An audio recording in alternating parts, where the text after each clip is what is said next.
Hello વિદ્યાર્થી મિત્રો, આપણે ચેપ્ટર નંબર 7 જાવાના મૂળભૂત બાબતો વિશે શીખા. હવે આપણે ચેપ્ટર નંબર 8 જાવાના ક્લાસ અને ઓબ્જેક્ટ વિશે ભણીશું. ફર્સ્ટ ઓફ ઓલ એનું ઇન્ટ્રોડક્શન આપેલું છે. ક્લાસ ડેટા અને પ્રોગ્રામનો કોડ બંને ધરાવે છે. ચાલો વિદ્યાર્થી મિત્રો યાદ રાખો, ક્લાસ શું ધરાવે છે તો કે ડેટા અને પ્રોગ્રામનો કોડ. હવે એટ્રીબ્યુટ્સ, વિધેય, મેથડ એના વિશે આપણે આગળના ચેપ્ટરમાં ચર્ચા કરી. અગાઉના પ્રકરણમાં આપણે ક્લાસનો ઉપયોગ કરીને મેઇન નામની એક જ મેથડ ધરાવતો પ્રોગ્રામ લખ્યો. જ્યારે ક્લાસનો અમલ કરવામાં આવ્યો ત્યારે મેઇન મેથડ વાપરીને એક સામાન્ય પ્રોગ્રામની જેમ વિનિયોગ ચાલ્યું. એનો મતલબ કે આપણે આગળના પ્રકરણમાં એક જ પ્રકારની મેઇન મેથડનો ઉપયોગ કર્યો. આ ઉદાહરણમાં કોઈ પણ ડેટા મેમ્બરનો ઉપયોગ કર્યો ન હતો. જેમાં આપણે ડેટા મેમ્બરનો આ ઉદાહરણમાં ઉપયોગ કર્યો નથી. જાવા પ્રોજેક્ટમાં ફક્ત એક જ ક્લાસ વાપરવું શક્ય છે, પણ મોટા વિનિયોગ માટે તે રીત સારી નથી. ચાલો, જાવાનો પ્રોજેક્ટ આપણે ક્લાસ બનાવતા હોય તો એમાં એક ક્લાસનો ઉપયોગ કરવો શક્ય છે, પરંતુ આપણી એપ્લિકેશન કે આપણો વિનિયોગ મોટો હોય તો આ બાબત યોગ્ય નથી. સોફ્ટવેર ડિઝાઇન કરતા સમયે સંપૂર્ણ વિનિયોગને સરળ ઘટકોમાં વિભાજિત કરી દેવા જોઈએ કે જે તાર્કિક રીતે સંબંધિત કાર્ય કરે છે. એટલે કે જ્યારે આપણે સોફ્ટવેરને ડિઝાઇન કરતા હોય ત્યારે એની સંપૂર્ણ એપ્લિકેશન સરળતાથી આપણે એના બધા ઘટકોને વિભાજન કરી શકાય તેવી તાર્કિક સંબંધિત કાર્ય તે કરે છે. આ દરેક ઘટક કે ભાગોને આપણે એક ક્લાસ બનાવી શકીએ. આ બધા ઘટકોને ભેગા કરીને આપણે શું બનાવવાનું છે તો કે ક્લાસ. આ ચેપ્ટર્સમાં વિદ્યાર્થી મિત્રો તમારા બુક્સમાં એક પ્રોગ્રામ આપેલો છે 8.1, એ તમારે જોવાનો છે. જેમાં રૂમ નામનું એક રૂમ ક્લાસ આપેલો છે, એનું ઉદાહરણ આપેલું છે. ઓકે, જેમાં તમને length, width, height, number of window જેવા એટ્રીબ્યુટ્સ આપેલા છે અને એમાં મેથડ પણ છે, જેના વિશે આપણે આગળ ડિસ્કશન કરીશું.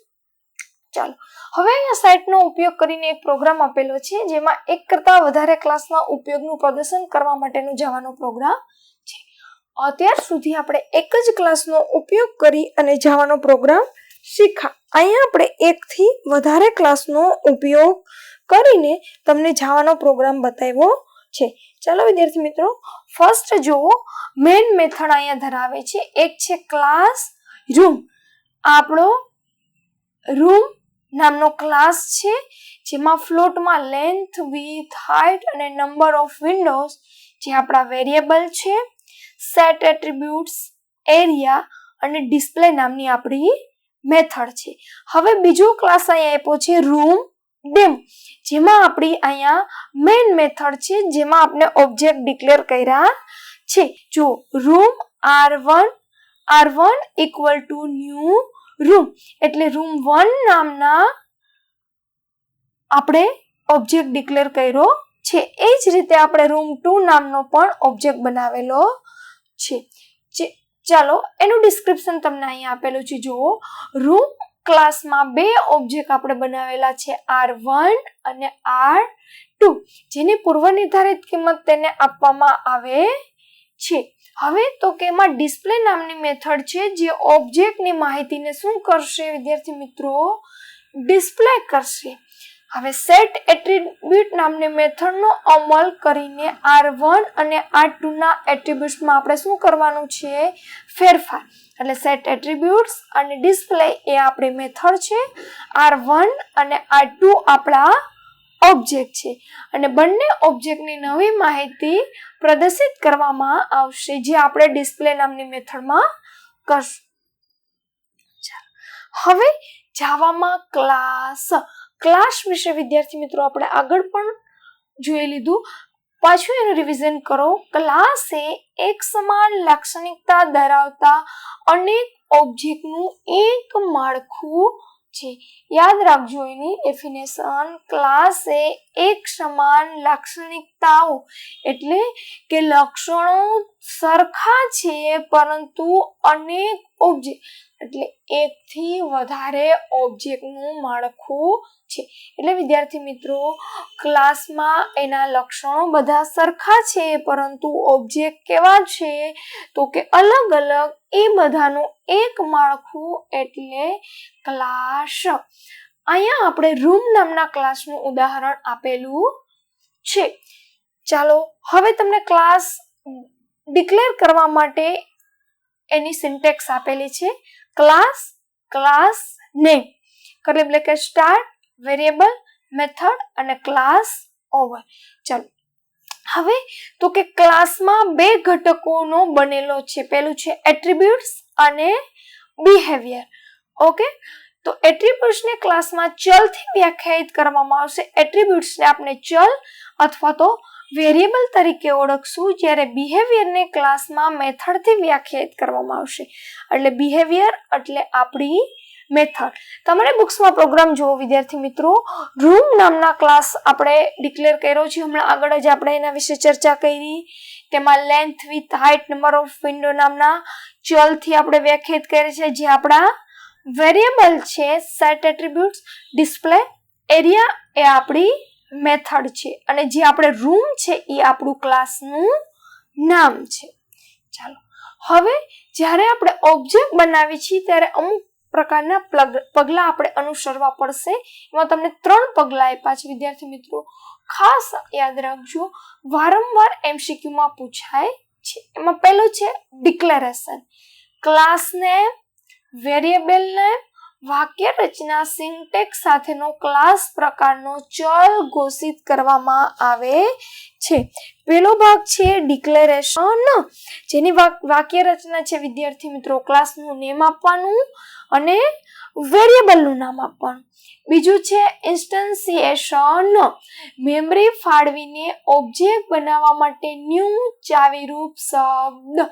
જ્યારે તમે વિદ્યાર્થી મિત્રો હમણાં આપણે આગળ જોયું ને, room equal to new room અથવા R1 equal to new room, એટલે ન્યૂ નામનો કીવર્ડ્સ મેમરીમાં એક નવી જગ્યા તમને ફાળવશે.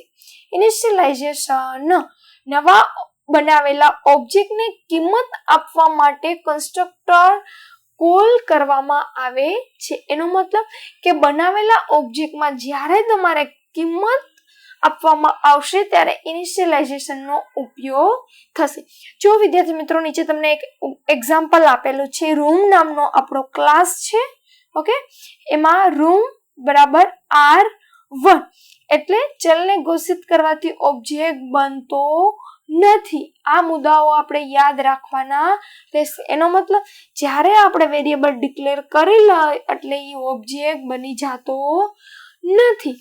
પણ જાવામાં કોઈ પણ ચલ ક્યારેય ઓબ્જેક્ટનો સંગ્રહ કરી શકતો નથી. જો ચલ તે ઓબ્જેક્ટનો સંગ્રહ કરે નહીં.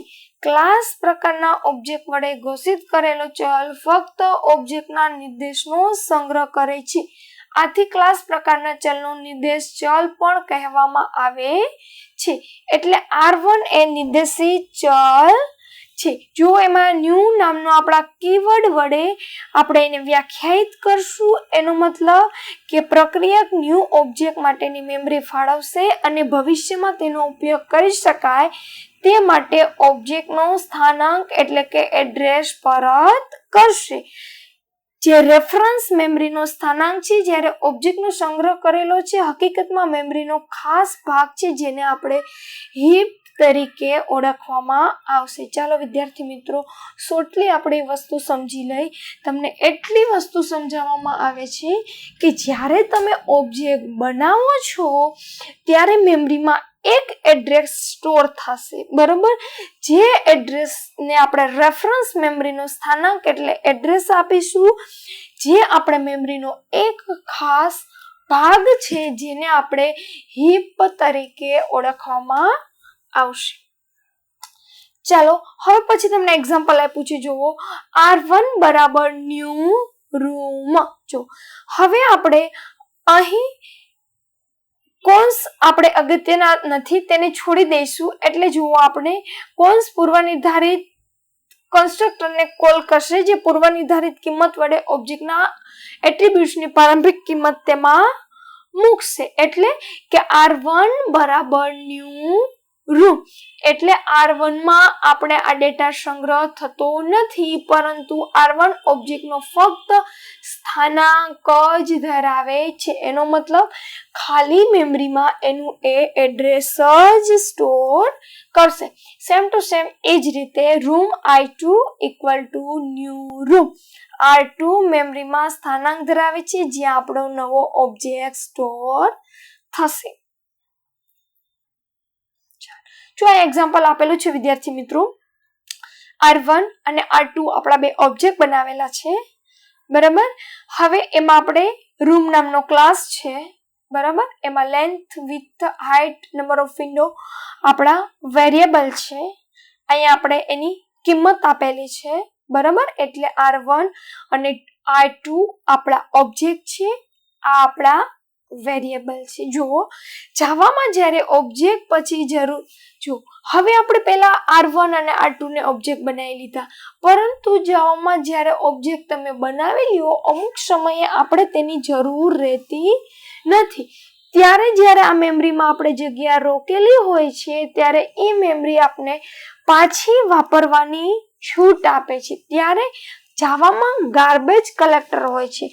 આ વણ વપરાયેલી મેમરીને એ એક જગ્યાએ ભેગી કરે છે. એટલે કે તમને ત્યાંથી એ વાપરવા માટે એ ઇન્વોક કરવા દેશે. જે હીપમાં એ ગાર્બેજ કલેક્ટર એક જગ્યાએ બધી ન યુઝ થયેલી મેમરીનો ઉપયોગ કરી ત્યાંથી આપણે પાછી વાપરવાની તે તમને છૂટ આપશે. ઓબ્જેક્ટ આધારિત પ્રોગ્રામિંગ ભાષામાં ઓબ્જેક્ટ બનાવવાની ક્રિયાને ઓબ્જેક્ટ ઇન્સ્ટેન્સિએશન પણ કહેવામાં આવે છે.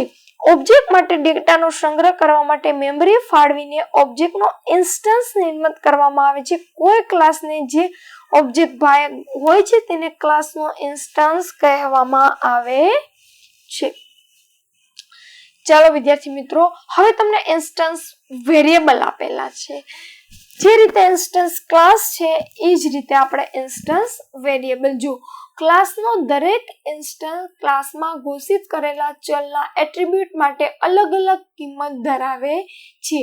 હા, શું કામે? કેમ કે ચલની કિંમત એક સરખી હોતી નથી, અલગ અલગ હોય છે. હમણાં આપણે r1 નું એક્ઝામ્પલ જોયું તો કે લેન્થની અલગ હતી, વિડ્થની કિંમત અલગ હતી, હાઇટની કિંમત અલગ હતી. ઓકે, હવે આ પ્રકારના ચલનો ઇન્સ્ટન્સ વેરિયેબલ તરીકે ઉલ્લેખ કરવામાં આવે છે. ઓબ્જેક્ટ બનાવતા સમયે ઇન્સ્ટન્સ વેરિયેબલનું નિર્માણ થાય છે અને ઓબ્જેક્ટના સંપૂર્ણ અસ્તિત્વ સુધી તે રહે છે. જ્યારે તમે ઓબ્જેક્ટ બનાવો છો ત્યારે ઇન્સ્ટન્સ વેરિયેબલ બને છે, બરાબર. એ ત્યાં સુધી એનું અસ્તિત્વ રહે છે જ્યાં સુધી તમે ઓબ્જેક્ટ યુઝ કરો ત્યાં સુધી. ઇન્સ્ટન્સ વેરિયેબલ ઓબ્જેક્ટમાં એટ્રીબ્યુટ વ્યાખ્યાયિત કરે છે, ક્લાસ એટ્રીબ્યુટ્સનો પ્રકાર વ્યાખ્યાયિત કરે છે. દરેક ઇન્સ્ટન્સ તે એટ્રીબ્યુટ્સની પોતાની કિંમતનો સંગ્રહ કરે છે. એનો મતલબ કે જે આપણે ગાર્બેજ કલેક્ટરે જે ન યુઝ થયેલી મેમરીને એક જગ્યાએ આપણે જે સ્ટોર કરેલી હતી એ જગ્યાને આપણે હીપ તરીકે નામ આપેલું છે. હીપમાંથી જ્યારે આપણે મેમરીનો યુઝ કરવો હશે ત્યારે એ મેમરીને આપણે વારંવાર ઇન્વોક કરવા દેશે, એટલે આપણે વાપરવા દેશે. જો 8.1 ના એક્ઝામ્પલમાં આપણે રૂમ નામના ક્લાસમાં લેન્થ, વિડ્થ, હાઇટ આપણા ઇન્સ્ટન્સ વેરિયેબલ છે. સેટ એટ્રીબ્યુટ્સ, ડિસ્પ્લે એરિયા નામની આપણી ઇન્સ્ટન્સ મેથડ છે. હવે એનું સારાંશ આપ્યો છે વિદ્યાર્થી મિત્રો. ન્યૂ કીવર્ડ વડે આપણે ઓબ્જેક્ટ બનાવી શકાય છે. ન્યૂ કીવર્ડ ક્લાસના ઇન્સ્ટન્સને રજૂ કરતો ઓબ્જેક્ટનો નિર્દેશ કરે છે. ક્લાસના બધા ઇન્સ્ટન્સને હીપ તરીકે ઓળખતા ડેટા સ્ટ્રક્ચરમાં મેમરીની ફાળવણી થાય છે અને દરેક ઓબ્જેક્ટ ઇન્સ્ટન્સનો પોતાનો ડેટા સેટ હોય છે.